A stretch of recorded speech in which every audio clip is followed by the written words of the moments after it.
আসসালামু আলাইকুম দশম শ্রেণীর শিক্ষার্থী বন্ধুরা, আশা করি আল্লাহর অশেষ রহমতে তোমরা যে যেখানে আছো ভালো আছো, সুস্থ আছো। আমি তাসলিমা বেগম মিনি, সহকারী শিক্ষক হিসাব বিজ্ঞান। অনলাইন ক্লাসে তোমাদের স্বাগত জানাচ্ছি। আমার প্রিয় শিক্ষার্থী বন্ধুরা, তোমাদের নিশ্চয়ই মনে আছে আমরা গত ক্লাসে অধ্যায় 3-এ বহু নির্বাচনী পরীক্ষা নিয়েছিলাম। পরীক্ষা আবার বলা যায় বহু নির্বাচনী নিয়ে আলোচনা করেছিলাম। পাশাপাশি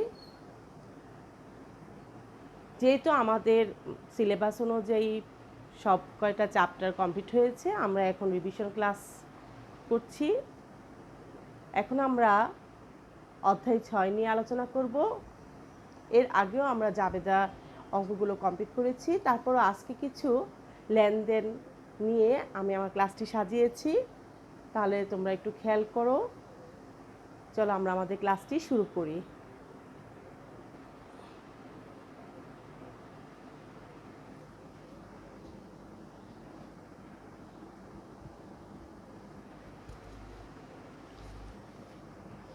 তোমরা একটু জাবেদাটা কি সেটা সংজ্ঞাটা একটু লিখে ফেলো, তারপর আমরা অঙ্কে যাব।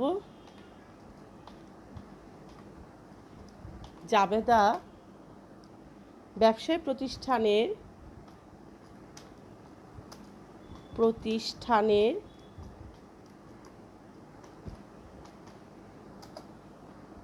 লেনদেন সংঘটিত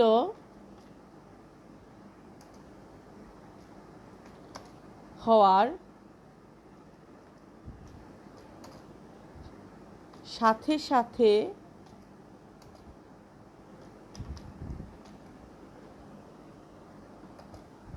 দুতরফা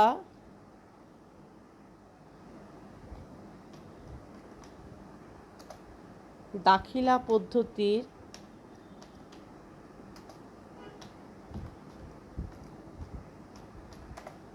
নিয়ম অনুযায়ী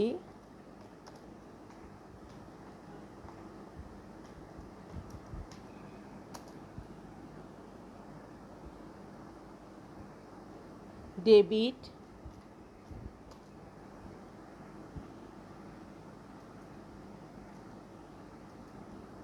ও ক্রেডিট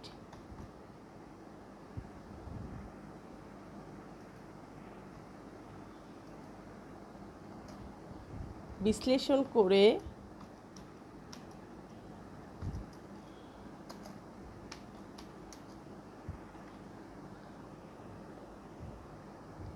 তারিখ অনুসারে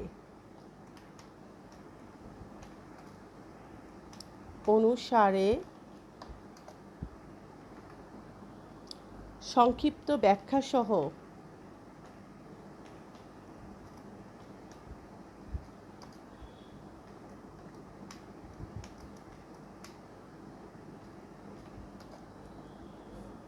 প্রাথমিকভাবে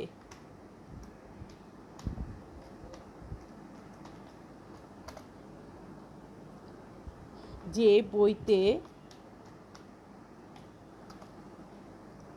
লিপিবদ্ধ করা হয় তাকে জাবেদা বলে।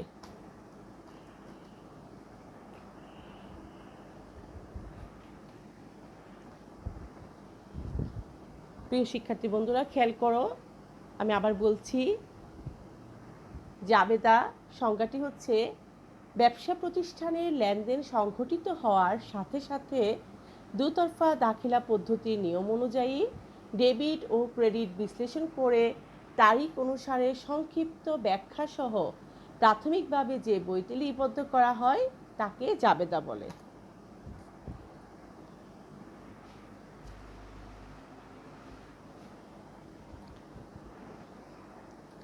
কিছু উদাহরণের মাধ্যমে আমরা আজকে লেনদেনগুলোর কীভাবে জাবেদাভুক্ত করানো লাগে আমরা সেগুলো আজকে করব।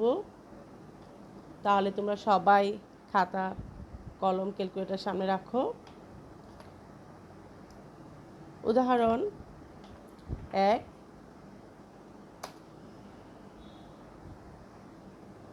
2020 সালের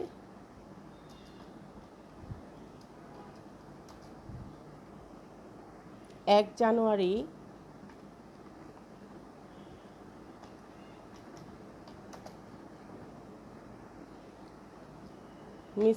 মিস্টার করিম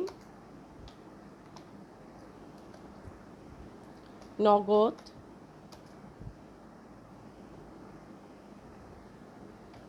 ৳1,00,000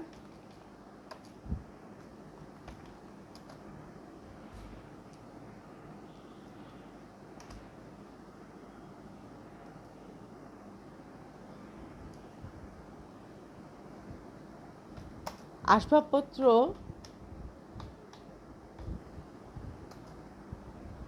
৳20,000,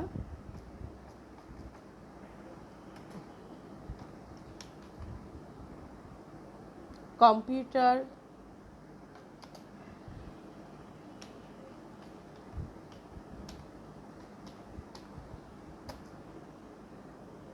৳30,000,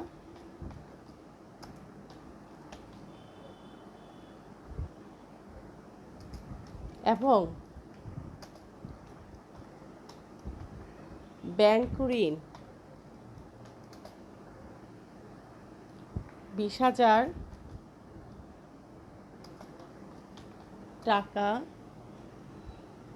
নিয়ে ব্যবসা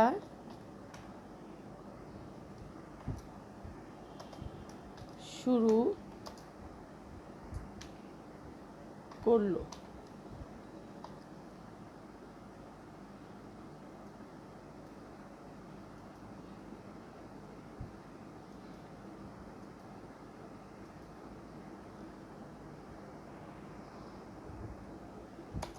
এখন আসো পরবর্তী লেনদেনগুলো লিখি। জানুয়ারির 1 তারিখ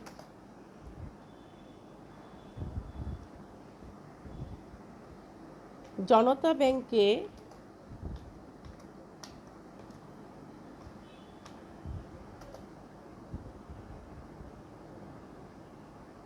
একটি চলতি হিসাব খোলা হলো ৳10,000।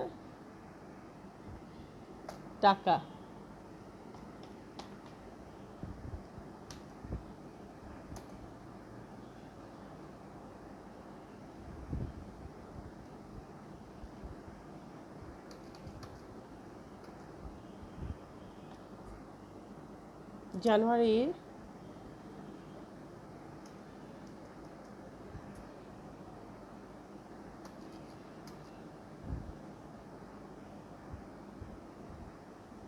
3 তারিখ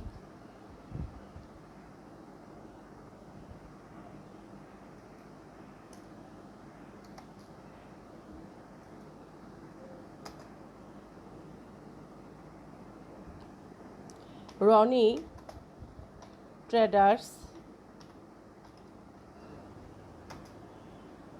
এর নিকট হতে পণ্য ক্রয়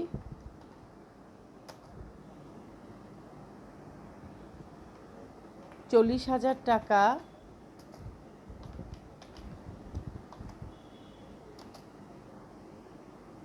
এর মধ্যে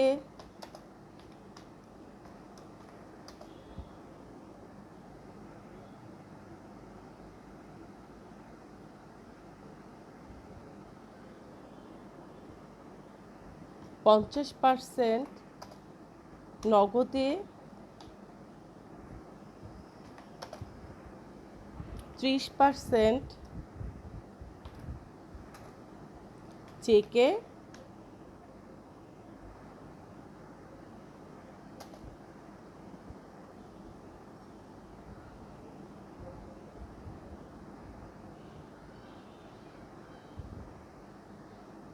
এবং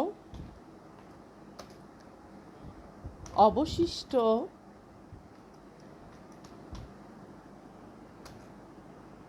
ধারে।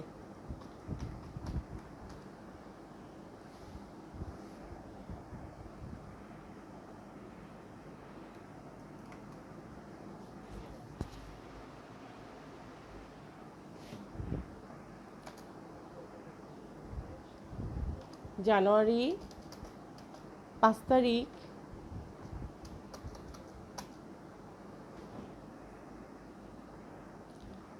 রায়হানের নিকট পণ্য বিক্রয়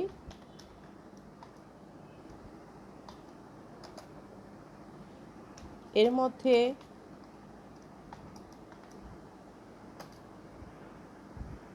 %40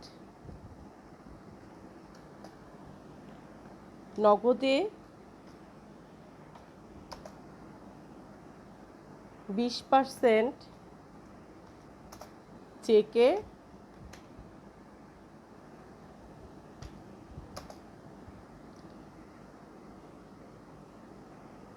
20% প্রাপ্য,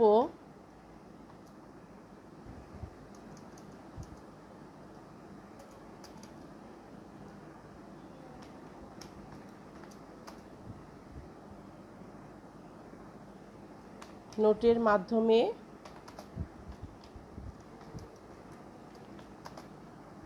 এবং অবশিষ্ট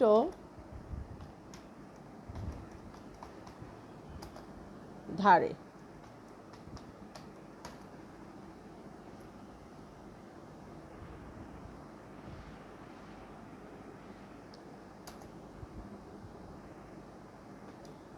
জানুয়ারি 10 তারিখ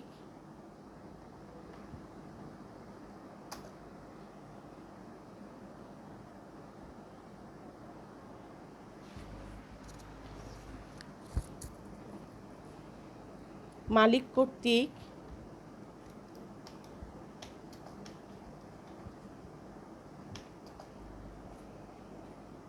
নগদ উত্তোলন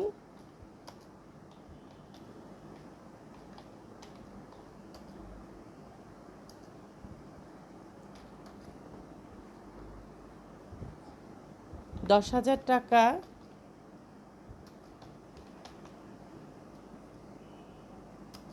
এবং পণ্য উত্তোলন ৳5,000।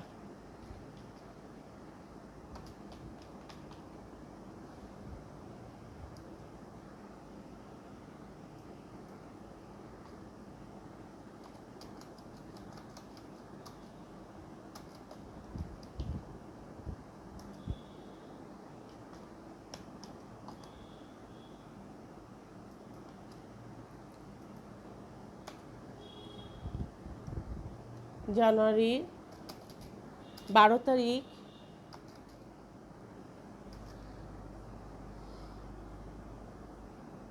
যন্ত্রপাতি ক্রয়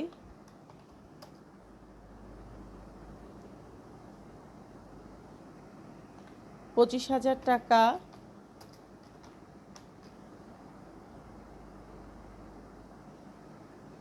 যার বহন খরচ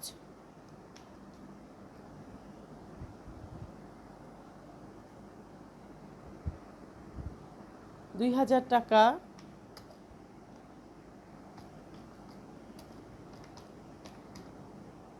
এবং সংস্থাপন ব্যয়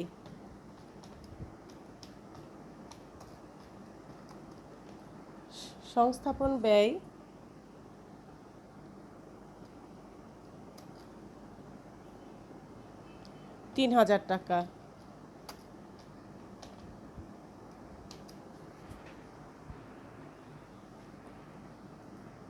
জানুয়ারির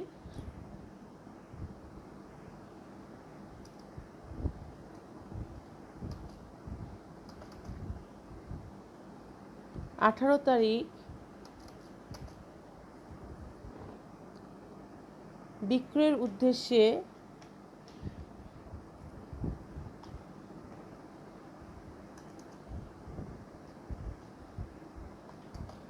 উদ্দেশ্যে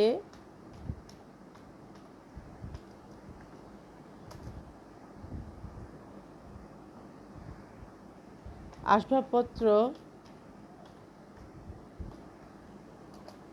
ক্রয় 15,000 টাকা এবং এর বহন খরচ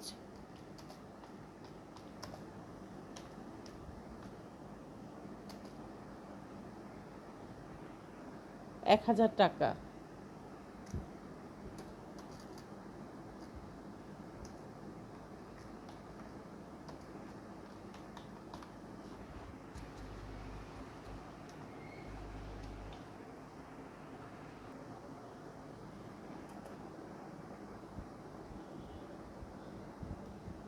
জানুয়ারি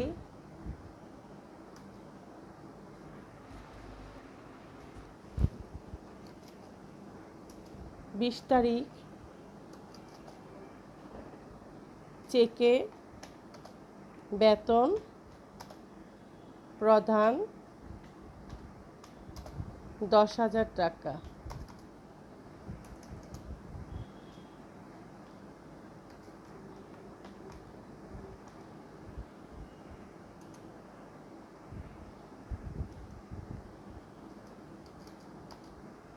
পঁচিশ তারিখ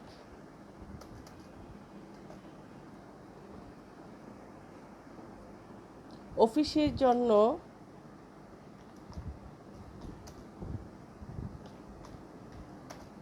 আলমারি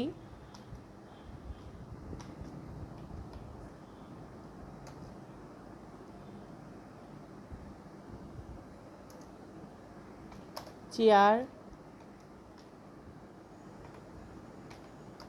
টেবিল ক্রয় 25,000 টাকা।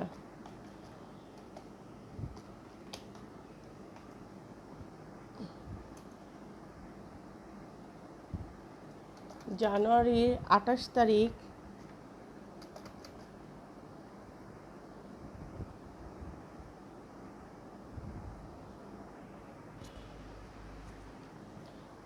শিক্ষানবিশ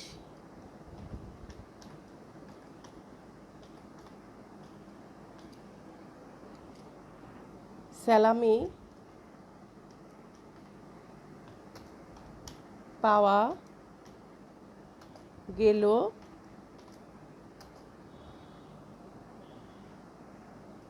5,000 টাকা।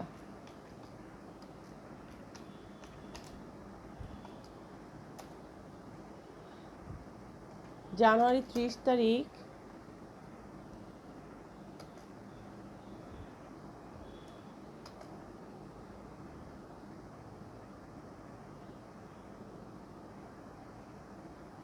উপভাড়া পাওয়া গেল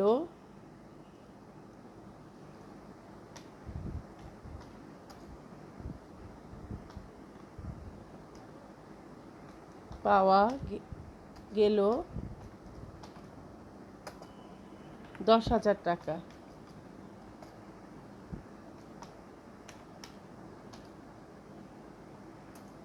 জানুয়ারির 31 তারিখ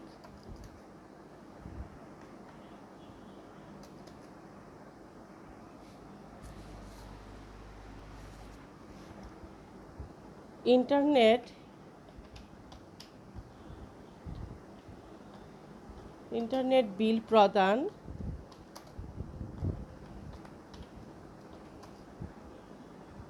3,000 টাকা।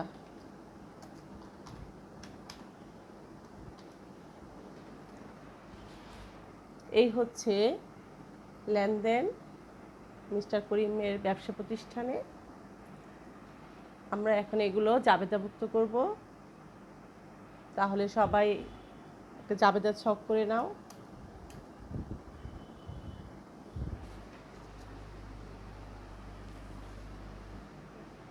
আমাদের 1 তারিখে বলা হয়েছে মিস্টার করিম নগদ 1,00,000 টাকা, আসবাবপত্র 20,000 টাকা, কম্পিউটার 30,000 টাকা এবং ব্যাংক ঋণ 20,000 টাকা নিয়ে ব্যবসা শুরু করলো। 2020 জানুয়ারি, আমরা সংক্ষেপে লিখি জানুয়ারি 1 তারিখ। আমরা লিখব হচ্ছে নগদান হিসাব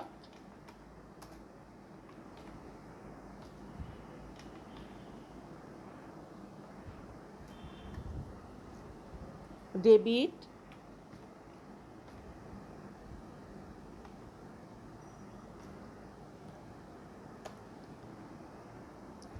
আসবাবপত্র হিসাব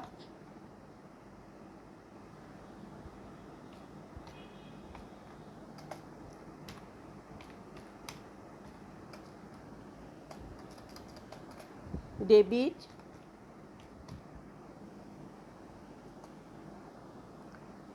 যেহেতু কম্পিউটার নিয়ে ব্যবসা শুরু করেছে, এখানে কম্পিউটার হচ্ছে অফিস সরঞ্জাম হিসাব,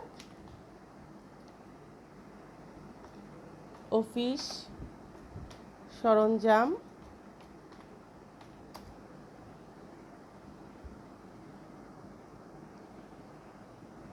হিসাব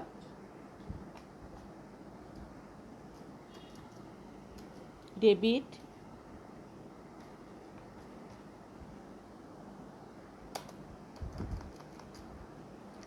ব্যাংক ঋণ হিসাব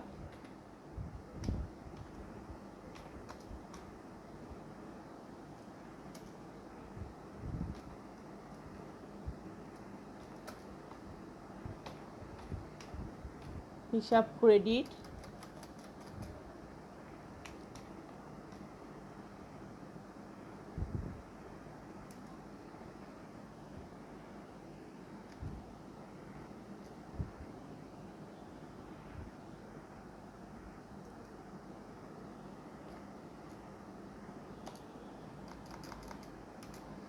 মূলধন হিসাব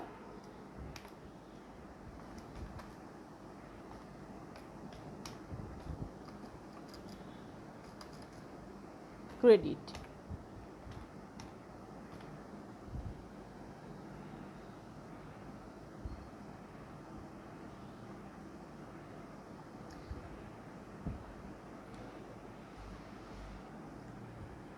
নগদ টাকা আসলে কি হচ্ছে, নগদ 1,00,000 টাকা, আসবাবপত্র 20,000 টাকা, কম্পিউটার 30,000 টাকা এবং ব্যাংক ঋণ 20,000 টাকা নিয়ে ব্যবসা শুরু করেছে। শিক্ষার্থী বন্ধুরা খেয়াল করে আমাদের জাবেদার সংজ্ঞাটি কি লিখেছি। ব্যবসা প্রতিষ্ঠানের লেনদেন সংঘটিত হওয়ার সাথে সাথে দুতরফা দাখিলা পদ্ধতির নিয়ম অনুযায়ী ডেবিট ও ক্রেডিট বিশ্লেষণ করে তারিখ অনুসারে সংক্ষিপ্ত ব্যাখ্যা সহ প্রাথমিকভাবে যে বইতে লিপিবদ্ধ করা হয় তাকে জাবেদা বলে। তাহলে আমরা এখন তারিখে ক্রমানুসারে আমরা লিপিবদ্ধ করব সংক্ষিপ্ত ব্যাখ্যা আকারে এবং কি দুতরফা দাখিলা পদ্ধতির নিয়ম অনুযায়ী। তার নগদান হিসাব ডেবিট, সম্পদ বৃদ্ধি পেয়েছে এই জন্য ডেবিট হবে। আসবাবপত্র সম্পদ বৃদ্ধি পেয়েছে ডেবিট। কম্পিউটার অফিস সরঞ্জাম সম্পদ বৃদ্ধি পেয়েছে। ব্যাংক ঋণ দায় বৃদ্ধি পেলে ক্রেডিট হয়। মূলধন মালিক নিয়ে আসছে, মালিকানা সত্ত্ব বৃদ্ধি পেলে ক্রেডিট হয়। এই জন্য আমাদের 1,00,000, 20,000, 30,000 আমরা এখানে লিখব। নগদের ঘরে 1,00,000, তারপর হচ্ছে আসবাবপত্র 20,000। তোমাদেরকে একটু পরে দেখাচ্ছি নগদের ঘরে টাকাটাও কীভাবে পরিবর্তন হবে। অফিস সরঞ্জাম 30,000,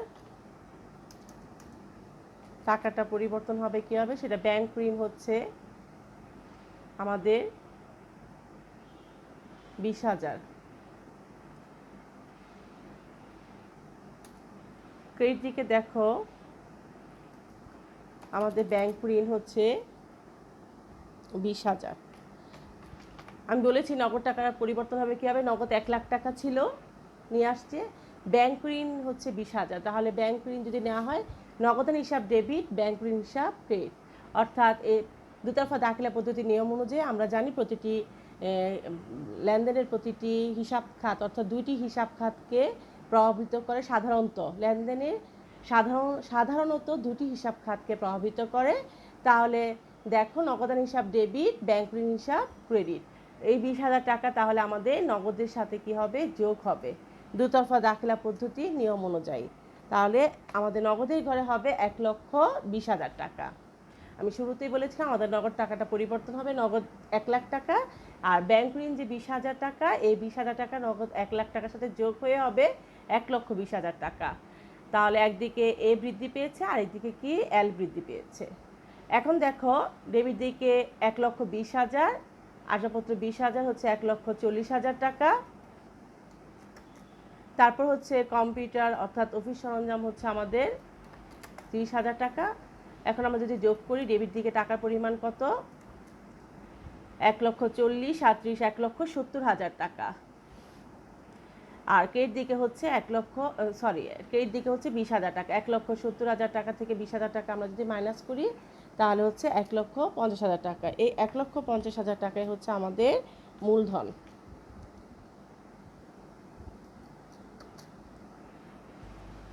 আমরা জানি দুতরফা দাখিলা পদ্ধতির নিয়ম অনুযায়ী ডেবিট টাকার সমপরিমাণ হবে ক্রেডিট টাকা। তাহলে দেখো, ডেবিট টাকা হচ্ছে 1,70,000 টাকা, ঠিক ক্রেডিট টাকার সমপরিমাণ হচ্ছে 1,70,000 টাকা। এখন আমরা কি করব, এটি ব্যাখ্যা সংক্ষিপ্ত আকারে আমাদের ব্যাখ্যা দিতে হবে। তাহলে ব্যাখ্যাটা লিখে নাও, নগদ কমা আসবাবপত্র কম্পিউটার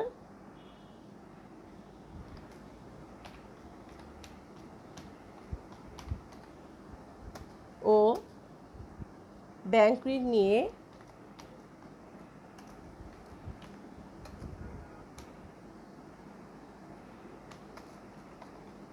নিয়ে ব্যবসায় আরম্ভ করলেন।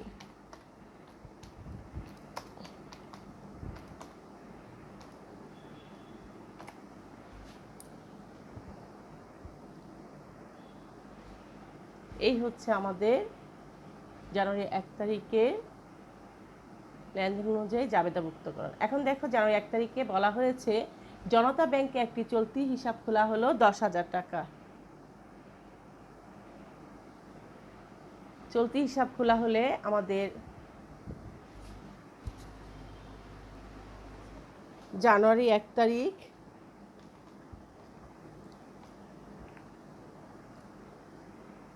ব্যাংক হিসাব খোলাতে আমাদের ব্যাংকে টাকার পরিমাণ বেড়ে গেছে। অন্যদিকে ব্যাংকে হিসাব খুলতে গিয়ে নগদ টাকা জমা দেওয়া লেগেছে আমাদের, তাই নগদ টাকার পরিমাণ কমে গেছে। অর্থাৎ একদিকে সম্পদ বৃদ্ধি পেয়েছে, অন্যদিকে সম্পদ হ্রাস পেয়েছে। যেহেতু ব্যাংকে জমা দেওয়াতে ব্যাংকে টাকার পরিমাণ বেড়ে গেল, এই জন্য ব্যাংক হিসাব হলো ডেবিট, ব্যাংক হিসাব ডেবিট,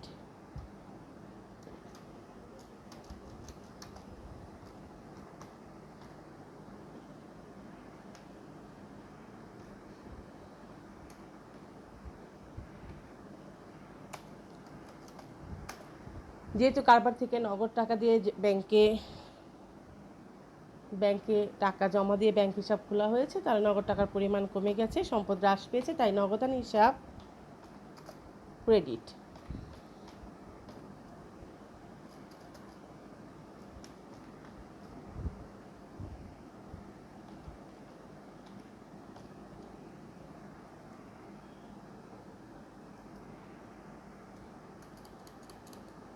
তো 10,000 টাকা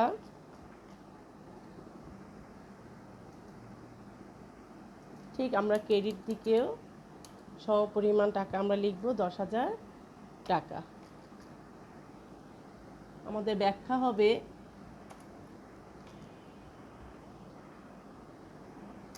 ব্যাংকে একটি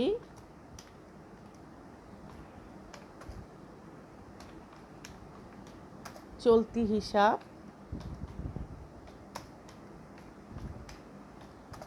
খোলা হলো।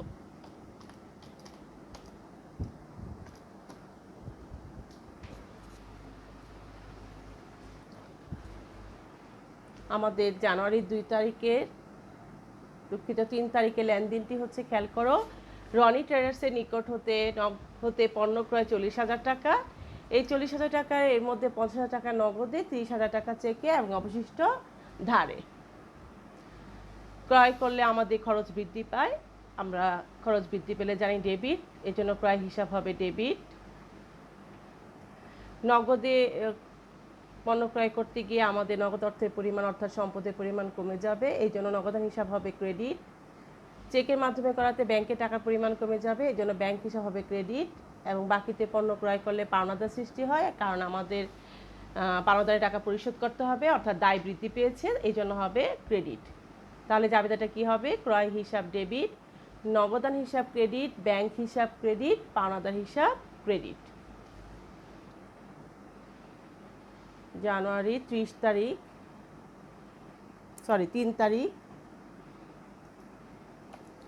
ক্রয় হিসাব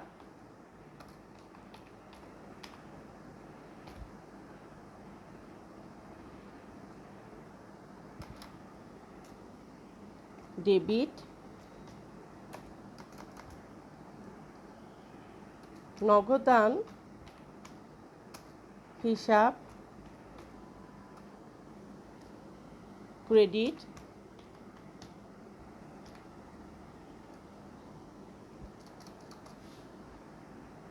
ব্যাংক হিসাব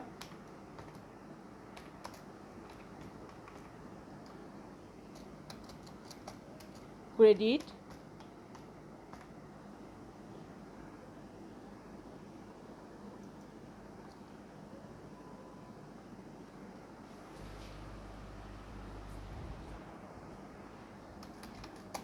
পাওনাদার হিসাব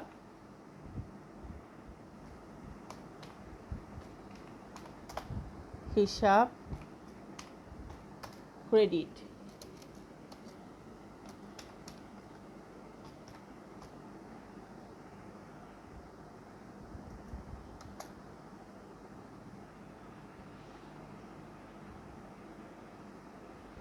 দেখো এখানে ক্রয়ের পরিমাণ ছিল আমাদের টাকা 40,000, 50% নগদে হবে 20,000 টাকা নগদের ঘরে, 40,000-এর 50% হচ্ছে 20,000, 30% হচ্ছে চেকে, 30% হবে 12,000 টাকা। অবশিষ্ট যেটা থাকবে সেটা হচ্ছে ধারে, অর্থাৎ পাওনাদার হিসাব।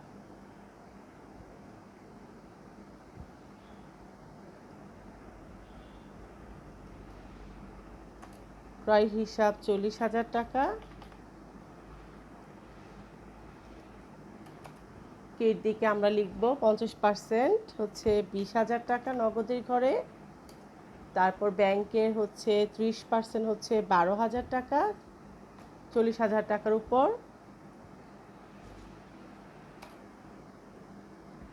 বাকি 30%, 40, 50 আর 30 হচ্ছে 80, বাকি 20% অর্থাৎ 8,000 টাকা হচ্ছে আমাদের ধারে।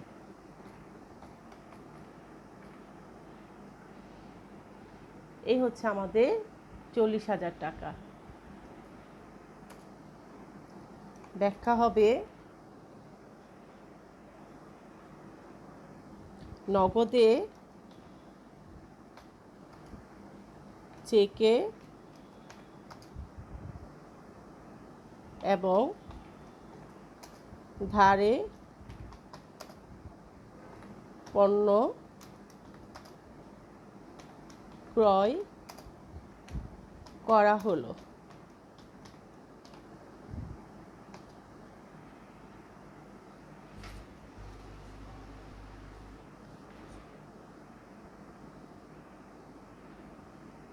জানুয়ারির 5 তারিখ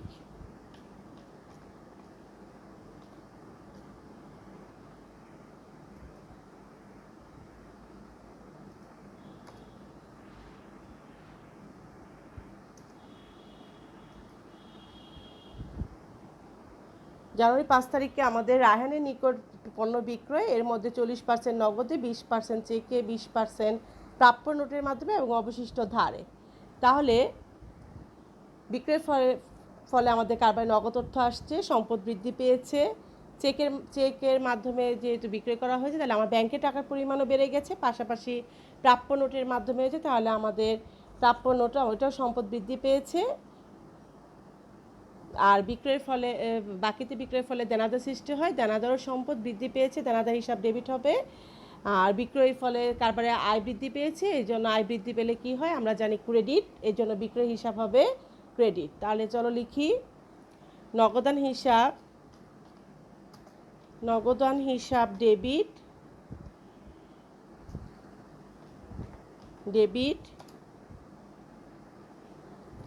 ব্যাংক হিসাব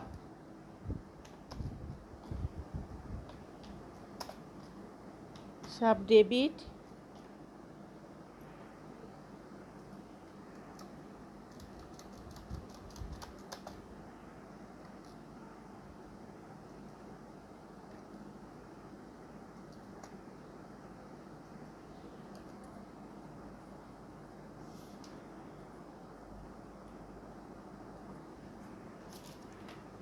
প্রাপ্য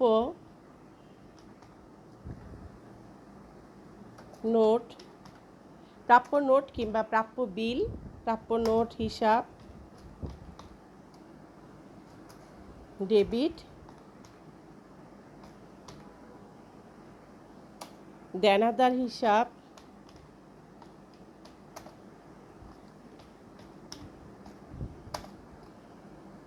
ডেবিট,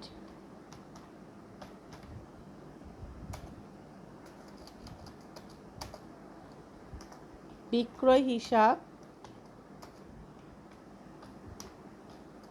ক্রেডিট।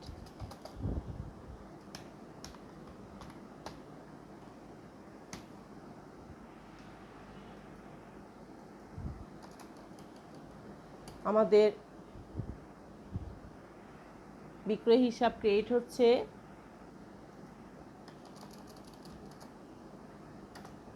কত টাকা, এটা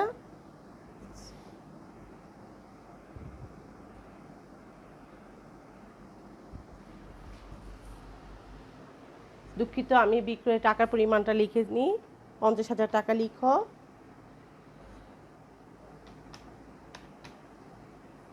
রাহানের নিকট পণ্য বিক্রয় 50,000 টাকা, এর মধ্যে 40% নগদে, 20% চেকে এবং 20% প্রাপ্য নোটের মাধ্যমে।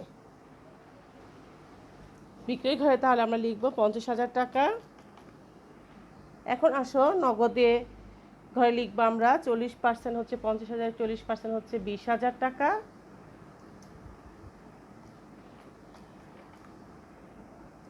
নগদে তারপর হচ্ছে চেকে হচ্ছে 20% 10,000 টাকা, প্রাপ্য নোট হচ্ছে 20% হচ্ছে 10,000 টাকা,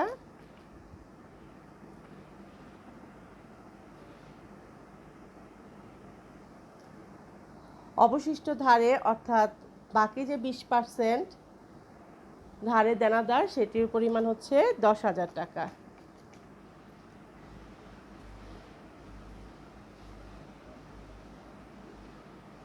এখন চলো আমরা ব্যাখ্যাটা লিখি।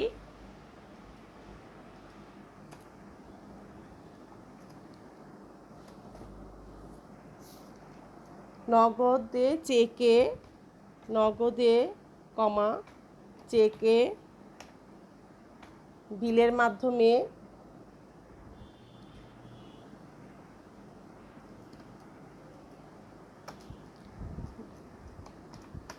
মাধ্যমে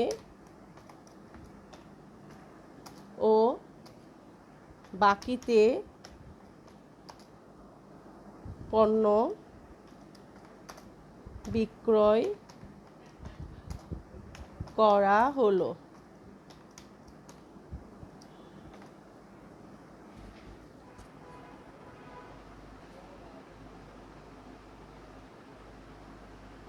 দশ তারিখ খেয়াল করো, মালিক কর্তৃক নগদ উত্তোলন 10,000 টাকা এবং পণ্য উত্তোলন 5,000 টাকা।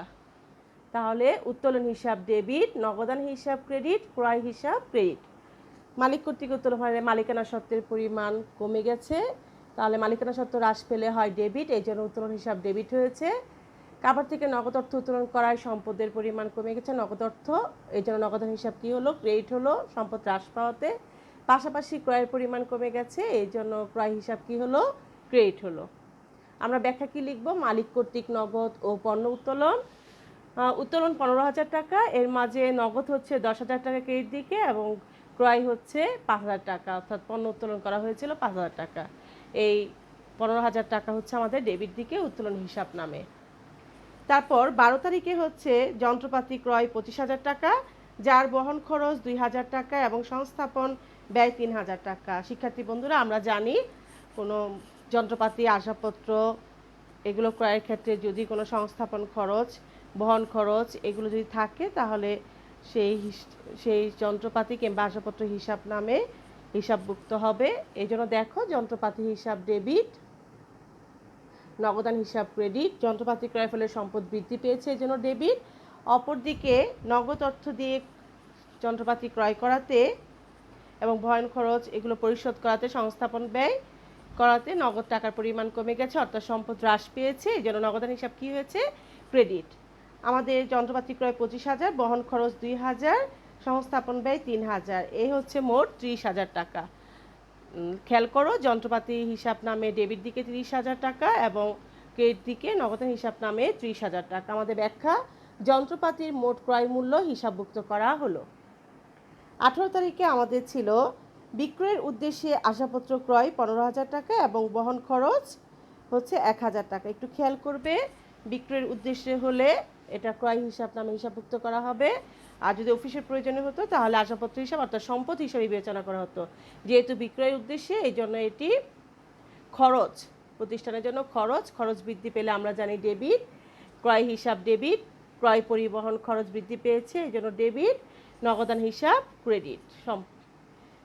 সম্পদ হ্রাস পেয়েছে, এগুলো যন্ত্রপাতি বিক্রয়ের উদ্দেশ্যে আসবাবপত্র ক্রয় করাতে, অর্থাৎ পণ্য ক্রয় করাতে এবং পরিবহন খরচ পরিশোধ করাতে নগদ অর্থের পরিমাণ কমে গেছে, অর্থাৎ সম্পদ হ্রাস পেয়েছে এই জন্য ক্রেডিট, আর খরচ বৃদ্ধি পেয়েছে এই জন্য ডেবিট।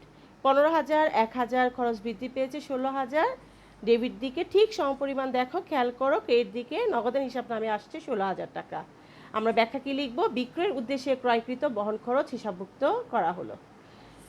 জানুয়ারি 20 তারিখে আমাদের লেনদেনটি ছিল চেকে বেতন প্রদান 10,000 টাকা। চেকের মাধ্যমে যেহেতু বেতন প্রদান করা হয়েছে তাহলে ব্যাংকে টাকার পরিমাণ কমে গেছে, সম্পদ হ্রাস পেয়েছে, এই জন্য দেখো ব্যাংক হিসাব ক্রেডিট হয়েছে।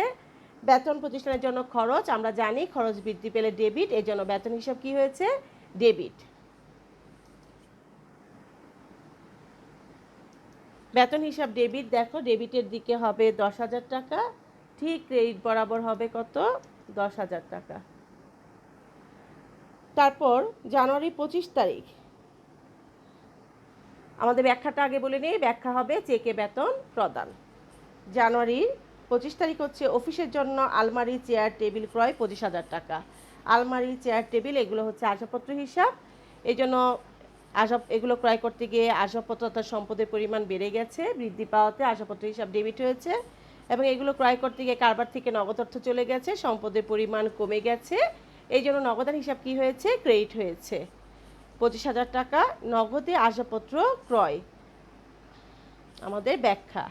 তারপর 28 তারিখে বলছে শিক্ষানবিশ স্যালামি পাওয়া গেল 5,000 টাকা। শিক্ষার্থী বন্ধুরা, শিক্ষানবিশ স্যালামি হচ্ছে প্রতিষ্ঠানের জন্য আয়, আমরা জানি আয় বৃদ্ধি পেলে হয় ক্রেডিট। শিক্ষানবিশ স্যালামি নগদে পাওয়া গেছে, সম্পদের পরিমাণ বেড়ে গেছে, এই জন্য নগদান হিসাব কি হলো? ডেবিট। শিক্ষানবিশ স্যালামি হিসাব ক্রেডিট, আয় বৃদ্ধি পাওয়াতে। আমাদের ব্যাখ্যা, নগদে শিক্ষানবিশ স্যালামি পাওয়া গেল। আমাদের ডেবিট দিকে 5,000 টাকা এবং ক্রেডিট দিকে 5,000 টাকা। জানুয়ারি 30 তারিখে বলা হয়েছে উপভাড়া পাওয়া গেল 10,000 টাকা। ভাড়া প্রতিষ্ঠানের জন্য খরচ এবং উপভাড়া হচ্ছে প্রতিষ্ঠানের জন্য আয়। নগদান হিসাব ডেবিট, উপভাড়া হিসাব ক্রেডিট। উপভাড়া আয় বৃদ্ধি পেয়েছে এই জন্য ক্রেডিট, এবং যেহেতু উপভাড়া পাওয়া গেছে নগদ অর্থের পরিমাণ বেড়ে গেছে, সম্পদ বৃদ্ধি পেয়েছে এই জন্য নগদান হিসাব কি হলো? ডেবিট। ডেবিট দিকে 10,000, ঠিক সমপরিমাণ টাকা ক্রেডিট দিকে হবে 10,000। আমাদের ব্যাখ্যা হচ্ছে নগদে উপভাড়া পাওয়া গেল। জানুয়ারি 31 তারিখে ইন্টারনেট বিল প্রদান 3,000 টাকা। ইন্টারনেট বিল প্রদানের হিসাবের নাম হবে ডাক ও তার হিসাব। ডাক ও তার হিসাব ডেবিট, নগদান হিসাব ক্রেডিট। ইন্টারনেট বিল প্রদান, ডাক ও তার হিসাব, এটি খরচ প্রতিষ্ঠানের জন্য, খরচ বৃদ্ধি পেলে আমরা জানি ডেবিট, যেহেতু এটি পরিশোধ করা হয়েছে, কারবার থেকে নগদ অর্থ চলে গেছে, এই জন্য নগদান হিসাব কি হলো? ক্রেডিট। আমাদের ব্যাখ্যা, নগদে ডাক ও তার খরচ প্রদান করা হলো। আমরা এখানে ইন্টারনেট যেহেতু প্রশ্নে বলেছে, আমরা ইন্টারনেটটাই লিখি। চলো, নগদে ইন্টারনেট খরচ প্রদান করা হলো। ইন্টারনেট খরচ প্রদান করা হলো। সবগুলো লেনদেনে ডেবিট এবং ক্রেডিট টাকা আমরা যোগ করে পেলাম হচ্ছে 2,04,000 টাকা। ডেবিট টাকার সমপরিমাণ হবে ক্রেডিট টাকা, মোট 2,04,000 টাকা।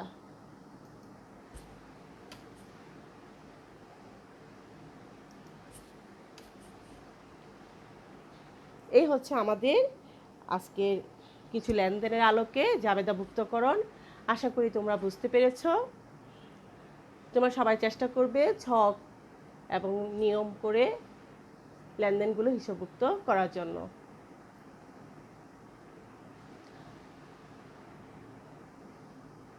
আজকে এই পর্যন্তই। তোমরা যে যেখানে আছো ভালো থেকো, সুস্থ থেকো, আর অবশ্যই স্বাস্থ্যবিধি মেনে চলবে। প্রয়োজন ছাড়া বাড়ির বাইরে বের হবে না। সবাইকে অনেক ধন্যবাদ। আল্লাহ হাফেজ।